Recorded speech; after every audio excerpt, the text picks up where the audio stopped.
Psychologist Alejandro Ibarra, international psychologist. Very happy, very nice meeting you. Thank you for giving us your time, especially I'm on these unprecedented times. As people know, I'm Luigi Pesce. I'm the business development coordinator and health policy analyst, among other things, with disruptive technologies. It's a think tank that we really care about the how technology is affecting, whether positively or negatively, the disruptor. The disruptor would be you, me, people that are in the field, especially in their work. So you're a trained psychologist, you are specialized in obsessive compulsive disorder, the anxiety disorder, not the personality disorder. How how has been your life recently, coming from Venezuela and establishing your practice in Spain? Oh, thank you for having me, Luigi, here in the video. To me, it's a very good pleasure to be here with you and all the community and all the OCD community. To me, I feel very happy to be here in Spain and do my work with clients or suffer with OCD. And to me, it's a responsibility to work with this community to all the sufferers. For you, you will say it's sort of like a duty because of the rapid increase of cases that we have seen in OCD. Now it is 3% of the population as opposed to 2% 10 years ago when I started studying psychology. And the population has overgrown. With or without pandemic, now we're getting to the 8 billion. So that means there's a lot of people, there's definitely a lot of impairment, negative effect that happening in this life. Before we reach the technology part, let's go real briefly about some sort of the stigma and ignorance and people have about OCD. We get to hear it very often as a common term when people that are a little bit detail oriented or very not as spontaneous. They don't live by the moment. They get called OCD. Usually everybody says they have their own boss OCD. We've seen it on television show like Friends, where we had on a museum the characters of Ross and Joey start fighting and protesting, and all of a sudden you got a guy that screamed that he needed to turn on and turn off 16 or whatever many times the light before he leaves his house every morning, or his family will die. Something that made no sense back then, but then when you study OCD, you realize, okay, that was a ritual, that was an obsession and a compulsion that the person had. What can you tell me besides the statistics about talking every day with these patients? How do they feel? Like, how do they see themselves in this situation? Are they hopeful? Do they trust that things will get better? That's a really good question because some series like Friends or TV shows or movie doesn't look the very or the high impact in OCD in all OCD community. That's just a part of OCD. OCD is not just washing your hands or checking a door or checking a window. OCD is more of this kind of ritual. Remember that there are a lot of clients or suffer that don't have visual ritual. They are suffering with mental rituals. Reassurance seeking is a kind of mental rituals, or checking mental, or reviewing or praying. This kind of ritual are mentals. It's like the invisible side of OCD. It's not washing your hands just only. But do the embarrassing factor, do the societal factor plays a role on people that have an OCD? Like, for example, you say that a lot of these obsessions don't necessarily end up in the compulsion. They deal a lot with, coping with the stress of just reducing their thoughts and not having actually to do the ritual, which most of the times is just create an open-ended cycle. So it's better to kill it whenever they're having the thoughts. But when you say it's not visible, do patients often feel like these rituals only happen when they're alone in their house by themselves, or you can see someone on the bus on a movie theater back then when life was normal, counting with his fingers, showing physical expressions of the thinking and the constant thoughts that don't go away? Can someone actually see a person dealing with these OCD symptom likes? Definitely, this is the difficult part of OCD, because these rituals are not visible. The person can move into a subway or a train or a airplane, usually are thinking inside their mind, inside their head, because there are no visual rituals. So that is very difficult to get the proper diagnosis and the proper treatment to this kind of OCD. And that is definitely our job, our passion, and our motivation to create all the skills, all the strategies, all the things to get better the quality of life in this kind of sufferers. What about technology? What about the use of technology? We're going to go over soon to talk about how it has changed telehealth and how it has can become a tool, a treatment.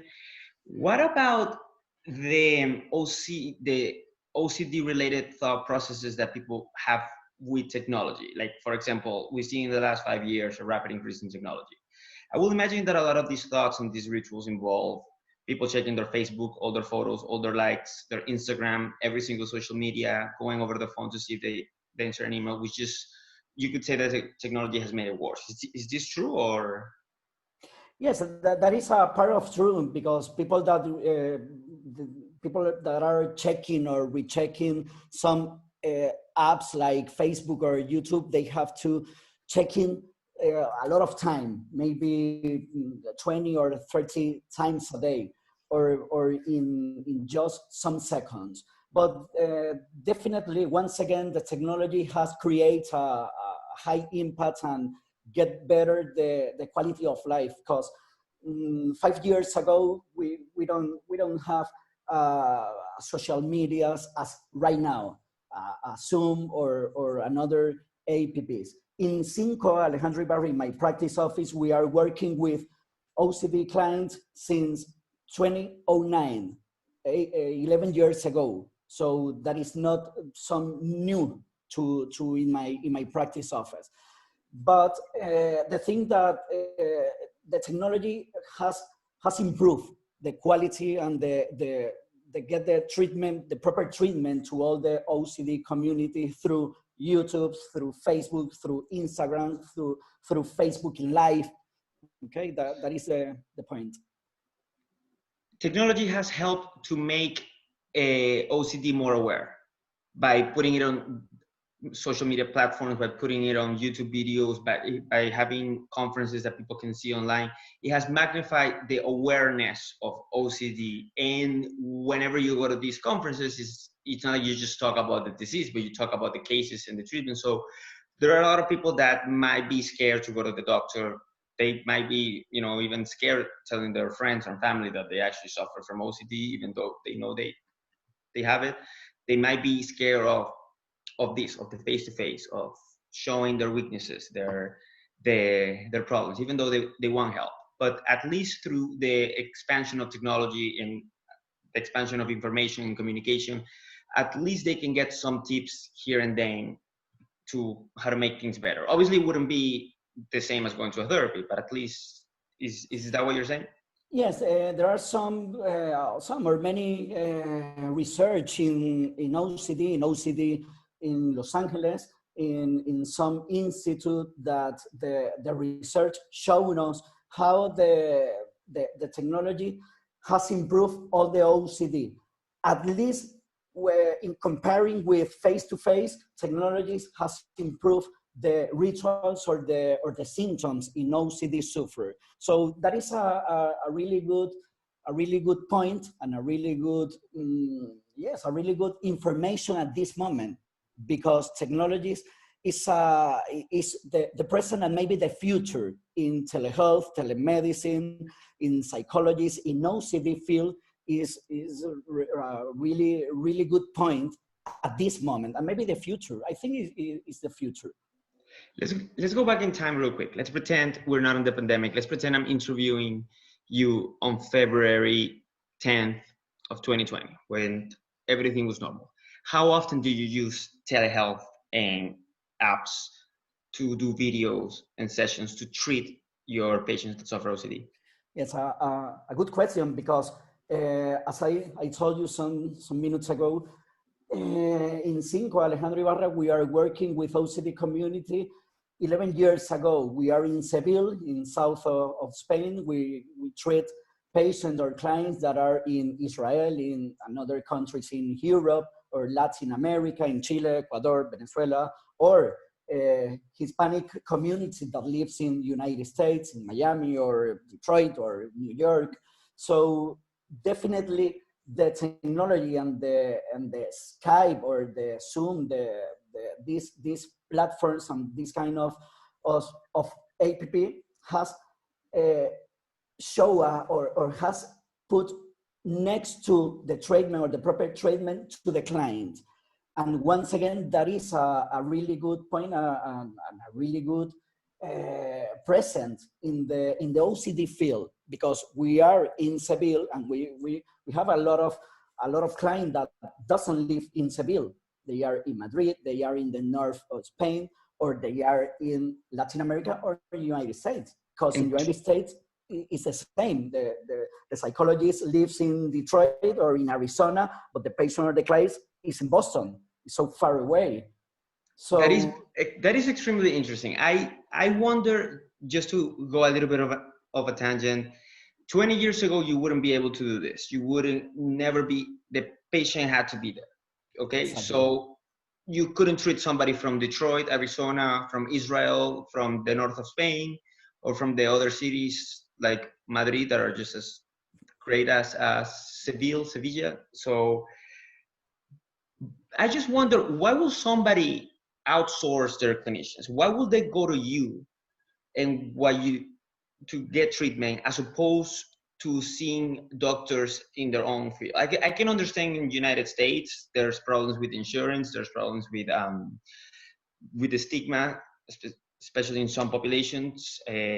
But why across Spain? Why wouldn't see a psychologist over there? Why would they go to you?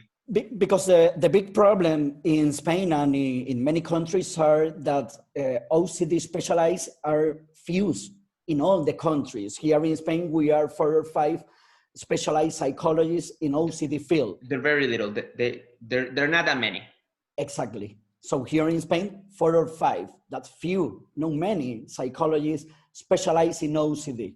In the United States, that is a big problem too. So you take for granted that it's not the same going to your mental health counselor or your clinical psychologist that is just general to get treated with OCD. It's not the same as going to an actual person that has a specialization on OCD. Exactly. That's a big difference. Exactly. And you don't miss treating other conditions. You don't miss working with other conditions, or becoming an expert in one area has actually been more satisfying for you, for your life as a professional? To me, work with OCD sufferers is part of my life. I don't miss another kind of disorder or kind of problem, because to me OCD is like my motivation, is my patient. So I recommend all the psychologists that specialize in one area. Depends on in children or in adults, in GAD or PTSD or OCD, depends on, but I think it's very important to specialize, because you have some a deep information, a deep knowledge in an area. So that is very important to treat a person, to treat clients, and to treat deeply a disorder. So let's talk how that impacts you, the disruptor. How does treating the same condition on different patients does that lead to fatigue, to burnout, to stress? Because there's obviously a diversity of people that have OCD across the lifespan, of all races, sexual orientations, ethnicities. But for the clinician that is like you, that is specializing in OCD, dealing with the same condition face to face with the participants, and when they start talking about the rituals and how they got a divorce because their significant other couldn't deal with with their stress, doesn't that mentally, decompresses you? Yeah, depends of the time, depends on the season, depends on the season. It's very important to combine the practice office with some sport, with go to the gym or with practice meditation to keep the mental health. There is that I recommend, that I do, and that is the key to reduce the impact or the impairment or the stress between the practice office and dealing with OCD patients or OCD rituals. Let's go back to the present. Let's go back after February 10th. Have you seen a difference in the amount of patients that you treat telehealth to what you did before? And has this difference been like now you treat 100% via Zoom, via Skype, via FaceTime, via video? Yes, definitely the pandemic in many patients has increased their rituals or the compulsions. Many patients that are dealing with OCD symptoms are like dealing in silence. So after the pandemic, they are contact with Alejandro Ibarra, with some specialists to start to beginning the process, to beginning the path to recovery.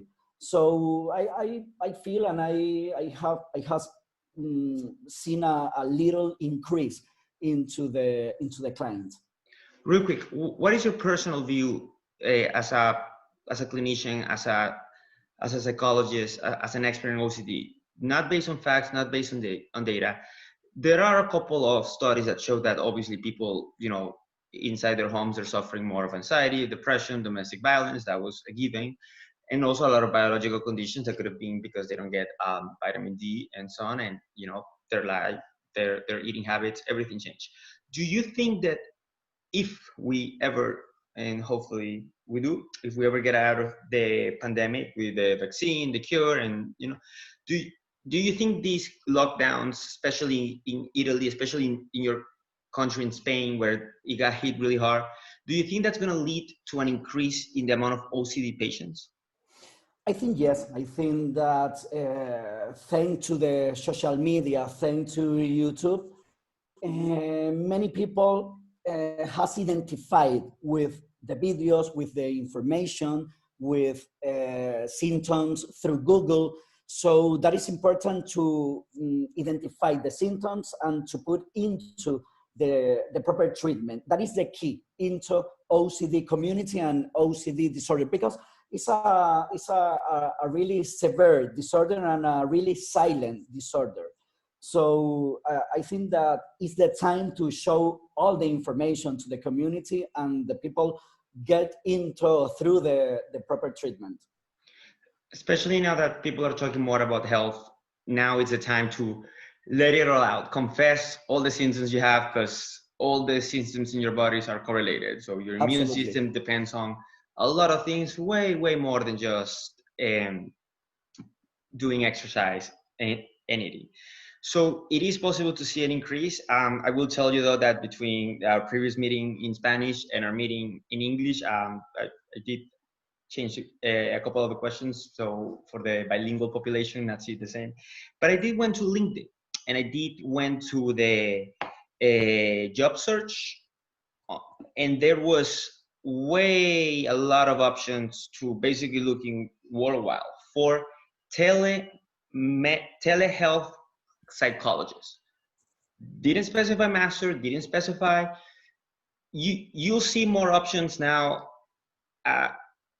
before than before the pandemic. Almost, I mean, I wouldn't be able to quantify, but those jobs were definitely not there. So there's a need, at least of some communities, to get licensed psychologists. Maybe not for OCD, but maybe for other conditions. Which means that from now on, the future of psychology can actually change. It can just be telehealth from now on. Yes, I think yes. I think that technologies going to change not just the present. will change the future. So I think that is the moment to believe into technology. And I think that we, the psychologists, it's like the moment to believe into this tool, into these skills, because we are in the right moment to help not just OCD community, to help people, because this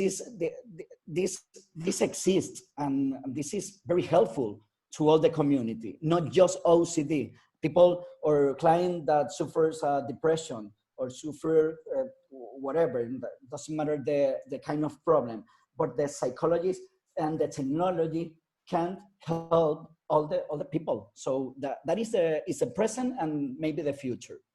So technology has improved the way you do the way you treat your patients, based on the fact that patients don't have to lose that many hours a day going to your practice, or it has improved your own day of not being able to have to commute to work, being able to just schedule everything and just work from home. Like, has that helped? Has been negative? Have you seen, a difference between the patients getting back, like getting better only when they see you face to face, and just abandoning telemedicine overall? Yes, to me, I think telehealth and technology has improved the way that we can look or watch the present, because some or many years ago we don't have all the technology. So at this moment, in this year, in 2020, we can create the skills and many options to the client. So to me, we are not like feeling change, because we were working with Skype or video WhatsApp. So I think it's a right moment. It's the right moment to believe in this kind of skills. I just think people are gonna have a hard time to understand that they can see a psychologist telemedicine. It's not the same as seeing a psychiatrist or some familiar medicine, with all respect, that you can just check the symptoms via, especially as a psychiatrist, you can just tell the symptoms, they prescribe the medication, the shorter the better because they get paid the same. But how can someone treat such a hard condition as cognitive behavioral therapy with advanced techniques via online, assuming that the Wi-Fi will be great and nothing will? Yes, to me, for example, it's a very big or important to work with the mental health. I don't need to touch you. I need to look your some obsessions or your rituals or your behavior to get improved or to get into the treatment, to do the ERP, the proper treatment, the exposure with response prevention, to create all the tools to get better. And that is my passion, my motivation, and my job. So that is not depends of the face-to-face. It depends of my experience, of my knowledge, my deeply knowledge, once again, in OCD, in ERP. Is very important to how to manage your symptoms or manage your condition or manage your treatment. That is the key. That is the point. Not the face-to-face, not touch to you, not necessarily. But what about exposure? You said that a lot of things are with exposure. So someone has a ritual regarding the water of the sink. Doesn't the beginning of the making, testing, exposing you to the ritual, doesn't that start on an actual private office where this clinician goes to the bathroom with the person and, they start, visualizing what happens? How does that work now? We can do exposure in imagination, imaginal exposure with your eyes are closed. So imagine depends on the situation, and I can create definitely. So if you are a sufferer with rituals of cleaning or washing your hands or take a shower around 1 or 2 hours, I can go with the cam to your bathroom, or to your office or to your kitchen, for example, to do or not the rituals. That is an advantage into this kind of technology. And I do in my practice office every day, do the imaginary exposure and the exposures in life, okay? In meditation and mindfulness or ACT techniques or exposure with response prevention, ERP. It's not a problem. It's not the face-to-face. It's the experience, it's the tools, it's the knowledge about OCD and about all the tools that we create to get your treatment, proper treatment. So technology is not disrupting the way the psychologist treats the patients as technology usually disrupts.